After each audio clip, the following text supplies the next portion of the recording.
Come on, we've all heard about famous cults, groups that lure people in with promises. They use advanced methods of persecution and coercion to finally brainwash the person and force them to do things that no one in their right mind would accept. What if they realize they're struggling and unhappy with the leader or the organization's goals? Well, they'll be faced with the truth directly. They can't escape, and if they try, there are threats, punishments, and finally, the complete breaking of their will to escape or even death.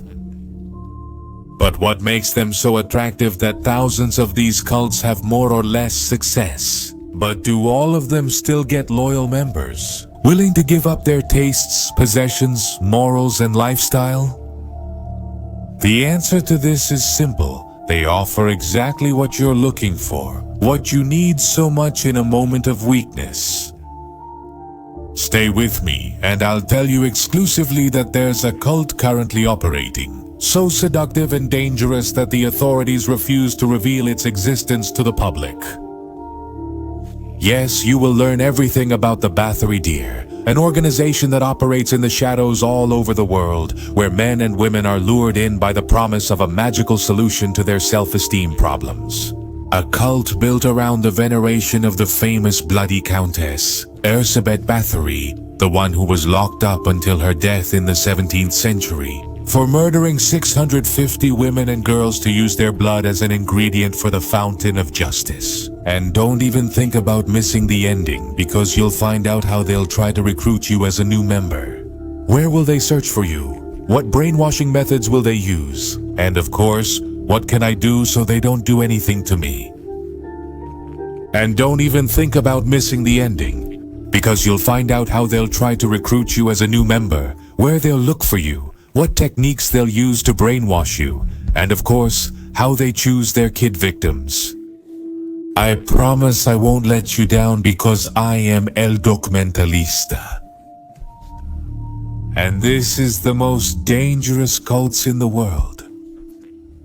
The servants of Erzsébet Bathory.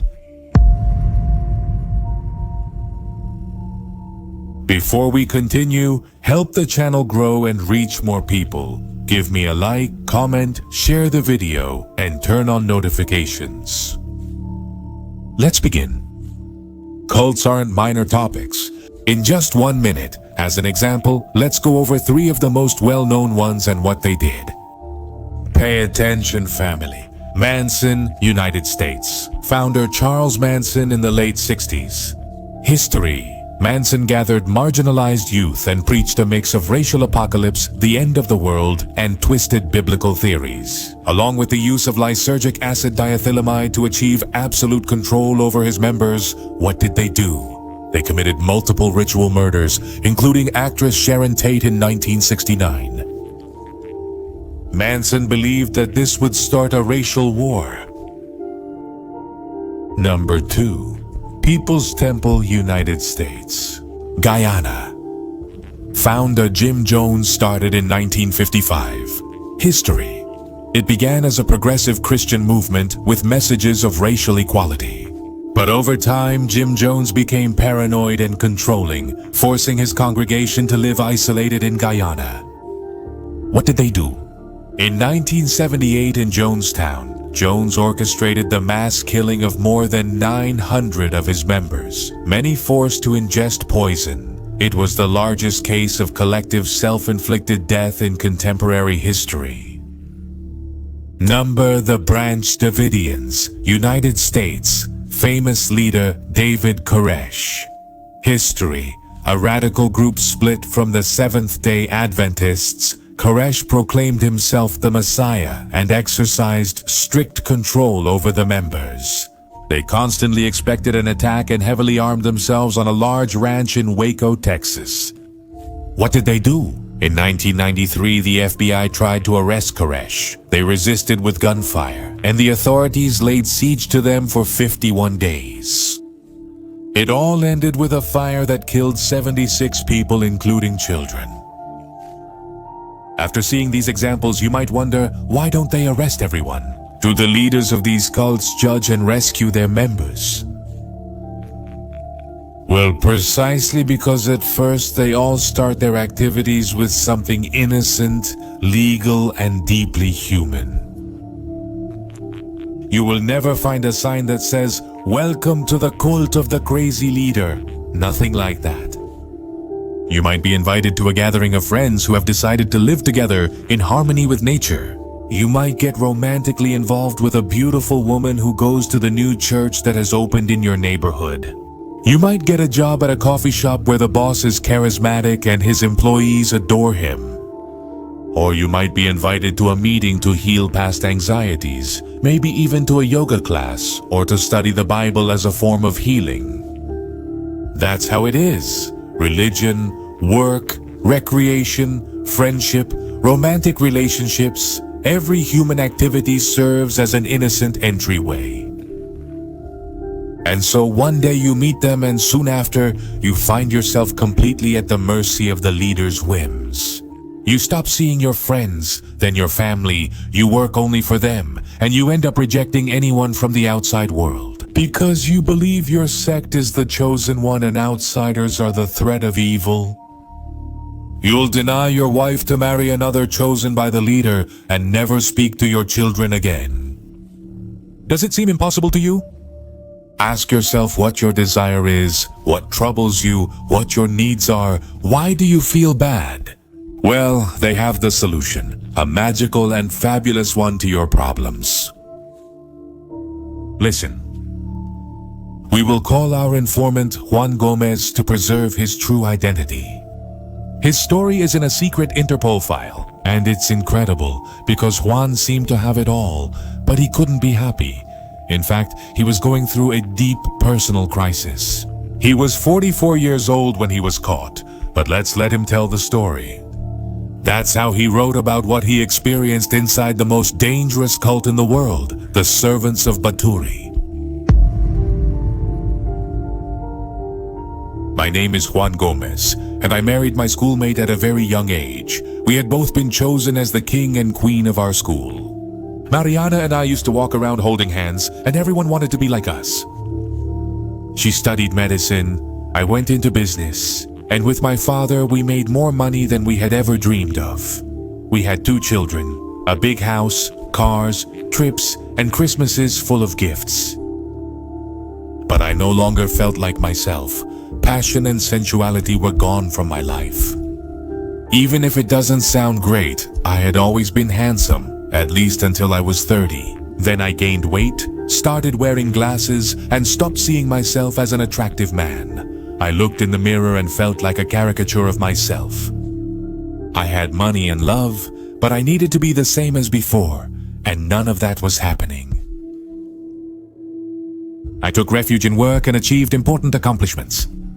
Others saw us as the perfect family. No one noticed that inside I felt like I was drowning, like this was all there was. That I would work until the day I retired and settled for looking at the photos. That once I was young, handsome, and desired. And then she arrived. She was my wife's weird colleague, another doctor older than us, named Ambar, single, childless, and happy.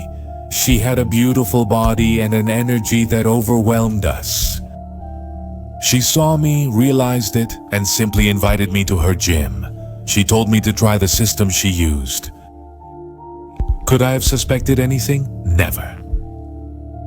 The gym was well known, had operated in the city for 4 years, and drew hundreds. Besides, Amba would be there in those classes with me. In 2 months, I lost weight without even realizing the intention behind it. I was nominated for the great honor of attending special classes with a mysterious teacher named Indra. Everyone talked about her, but no one ever saw her alone. The lucky chosen one said she had the perfect training system and that she had managed to rejuvenate.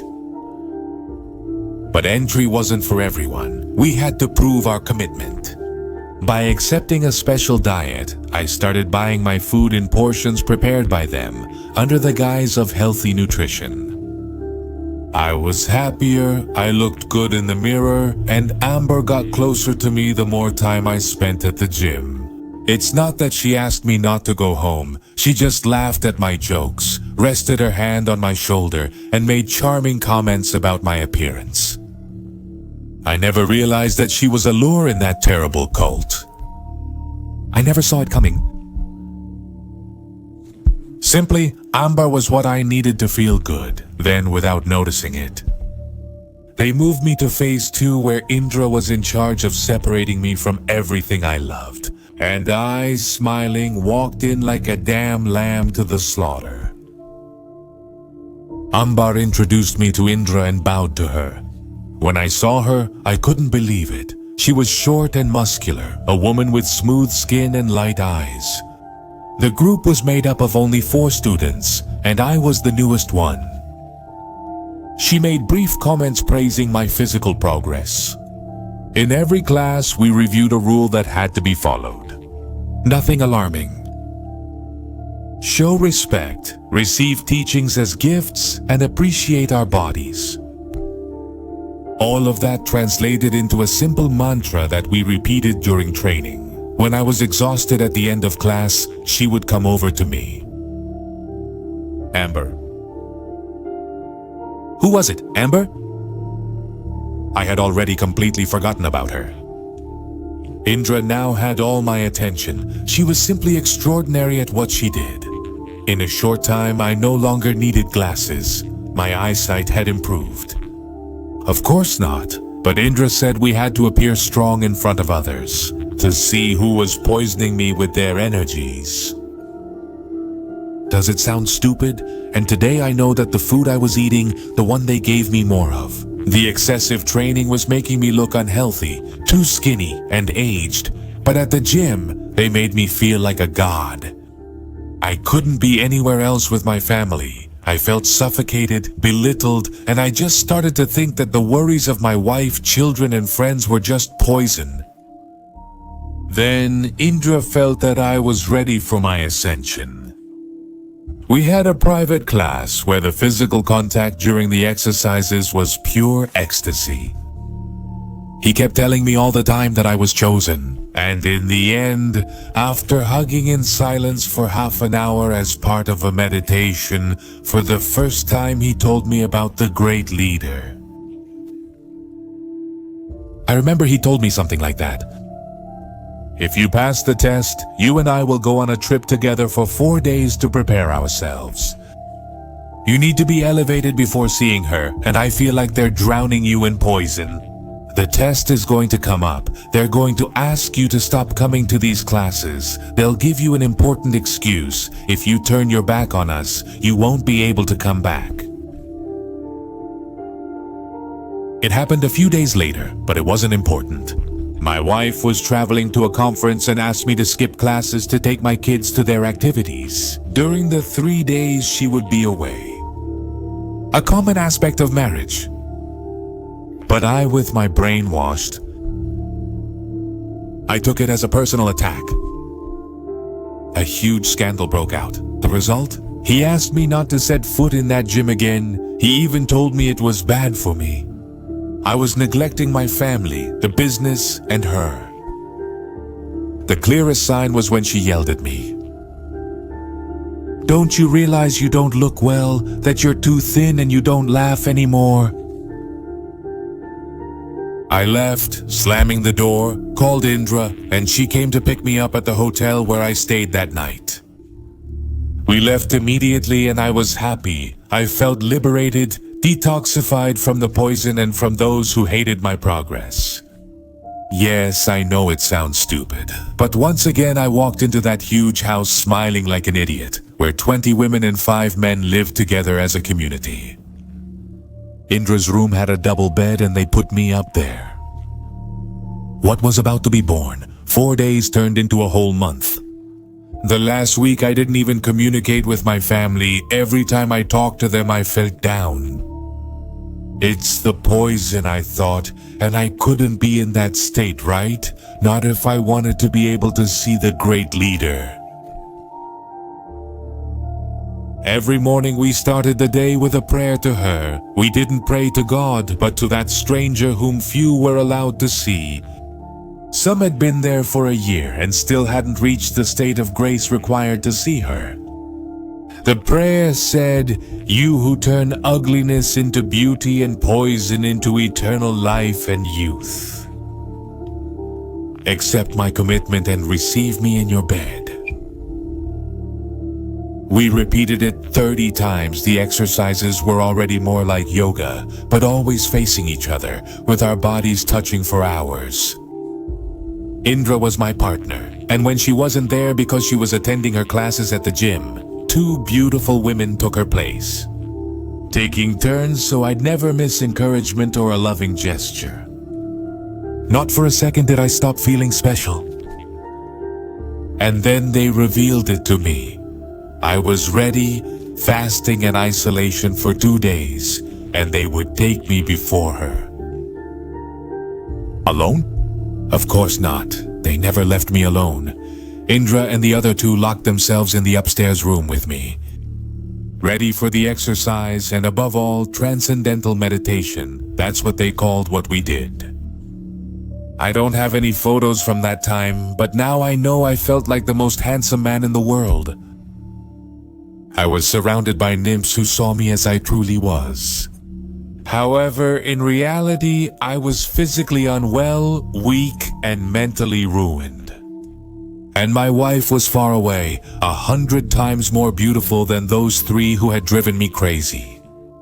And at her complete will, meditation became rare. Very quickly, she began with the classic prayer to the great leader, and right away the name Hersebet Bathory appeared. Yes, the Bloody Countess. The leader claimed to be her reincarnation, and they kept repeating over and over that she was never a heartless murderer, but a revolutionary whose mission was to select the chosen ones, handsome and young forever, who would live in eternal paradise. Everyone else was just raw material for the rituals. That is to say, a poor girl, an unattractive woman, and ultimately, anyone who did not embrace the beauty of our commitment to the leader. They were just sacks of blood to be offered in sacrifice. Could this get crazier? Yes, because at that moment it seemed like the most logical and profound thing I had ever heard in my life. I accepted that I was chosen, that the others, those on the outside, were poisonous agents who only wanted to take me out of paradise to drag me into the world of ugliness, into hell. Was their spilled blood worth more than running through the veins of those infidels destined to wither in old age? The leader calls herself Erba, after the first letters of Hersebet Bathory. I saw her for the first time one August day in the community of Los Altos, crossing the border. It was the greatest thrill of my life. What an idiot. She was tall with smooth skin and firm breasts. They said she was 100 years old, but she looked about 30 with full lips, a defined chin, and blue eyes. She was wearing a red tunic, and she hugged me. She immediately called me, and Manol changed my name in front of the other 100 people who attended my ceremony, and everyone said in unison, "You are welcome, Imanol." Then she walked among the women and chose 10 who stood up and followed her. She set them beside me and began reading their energies. I loved my wife but was blinded by passion for Indra. But with a single gesture from Erva, a young woman named Olivia bowed before me and said, "I accept you as my lord and I will obey you in our marriage as servants of Bathory." Erva looked me in the eyes, smiled, and said she was waiting for my answer. That I was chosen and had to stay there, that she would protect me from the outside world, but that my first wife had to be that beautiful girl named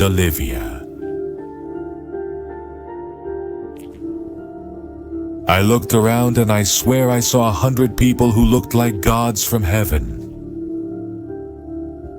They were all handsome and beautiful and young, laughing and encouraging me, welcoming me. It was as if we were all angels. I accepted. I never saw Indra again. She just wasn't on our level. Next to that group, she just seemed ugly, and ugly things had to be avoided. In that place, we ate differently. The exercises were in groups and mostly consisted of long sessions, of subjecting each other through physical strength, and then covering ourselves with a deep red potion to finally take a bath. 2 months later, I was assigned a second wife. We didn't have mirrors. We saw ourselves reflected in the comments and support of the other members, and yes, we were gods. In their eyes, Erva summoned me to give me the high honor of practicing alone with her. Then tired, she spoke to me. Ugliness was threatening paradise. We needed all possible resources, and the lawyers of Bathory's servants were having trouble with my divorce. Specifically with the control and the agreement over the assets. At that moment, I found out that all those papers I had signed to guarantee my stay included a divorce lawsuit, and that now I was legally married to Olivia. Our assets, hers, mine, everything each of us had achieved in our lives before, were now under the total control of the Sect's administration. Even if you don't believe it, at that moment it felt normal to me. I even got involved in detailing all our properties and safe deposit boxes, as well as an inventory of the business. I was glad to help create paradise on Earth. The day before my youngest son's birthday, I knew something was wrong. One of the guards who protected the security of the place where we, the chosen ones, lived, gave me a note. I read it, and then he snatched it from my hands and swallowed it. The note was from Mariana, my real wife, it said. They miss you and are waiting for you at the movie theater tomorrow at 12, the one on the corner where we used to go. The only gift your son wants for his birthday is to see you. I couldn't lie to the leader. I told her that I wanted to see my children, that I needed to visit them. She said it was fine, and the drivers would take me and bring me back. But then she led me to a room where they had the chosen ones who were going outside. When they returned, they had to spend 4 days in that room to detoxify from the poison. There were 6 women and 2 men there, gagged, trembling, and visibly dehydrated. He explained to me that meditation in the fasting room was the only way to come back, but that during all those long 4 days, she wasn't going to speak to me. Because she simply didn't want the poison, the ugliness of the outside world, to have a voice near her spirit. As crazy as it sounds, it felt like the worst punishment that Herba wouldn't talk to me, that the 4 days without food or water completely dominated me. She told me it was a shame that I was leaving, because my wives and I would have dinner with them if I stayed, and we would spend the night in her palace. He was an idiot. I didn't go to the movies. My kids didn't even cross my mind and all that. Exactly that. That's what saved me. Mariana, my true love, that beautiful schoolmate I had married so young. She knew me better than anyone in the world, and above all, she never stopped loving me. She knew very well that it was impossible for me, being in my right mind, not to be moved by my son's wish. And when she saw I never made it to the movies, did she immediately hire specialists? A month later, there was a fire near the perimeter in the early morning. Seconds later, we were woken up to help put out the fire. I left the room and saw a tall man in the shadows. He asked me if I was Juan Gómez. He had a photo in his hand and a flashlight. He shined the light on my face, and I answered that my name was Imanol, but the man recognized me by a mole. Another appeared suddenly, forced me down, tied me up, gagged me, and hooded my head. I, who thought I was a god, didn't even have the physical strength to resist. They carried me out and put me in a vehicle. I heard them communicating with someone, saying they had me. 3 hours later, they took me out and tied me to a chair. When they took off my hood, I saw Mariana standing in front of me. She was crying and kept repeating, "For God's sake, my love, what have they done to you?" The men took her out of there, and for 10 days they kept me in that apartment, talking to me and showing me evidence. The worst was the mirror. They put a big mirror in front of me from the first day. Me. I was 6 foot 2 inches tall. At that time, I weighed 110 pounds. My skin was white, almost gray, greenish. My eyes. These men were professionals in deprogramming, an intense, forced intervention to free a person from the mental and ideological control of a destructive cult. It worked. It was painful, humiliating, but it worked. Little by little, I understood that Amba was just a poor woman forced to recruit new members. They scheduled her work as a doctor from one city to another with a single purpose: to bring wealthy men and women in crisis to the gym. There, Indra was nothing more than another link in the organization. One in charge of breaking your will and making you believe that everyone who loves you is a threat. When they separate you from your pack, they can attack you at will. Erba, the leader, was just a terrible, egocentric, selfish psychopath who amassed great wealth and power. She wasn't the worst part of that cult.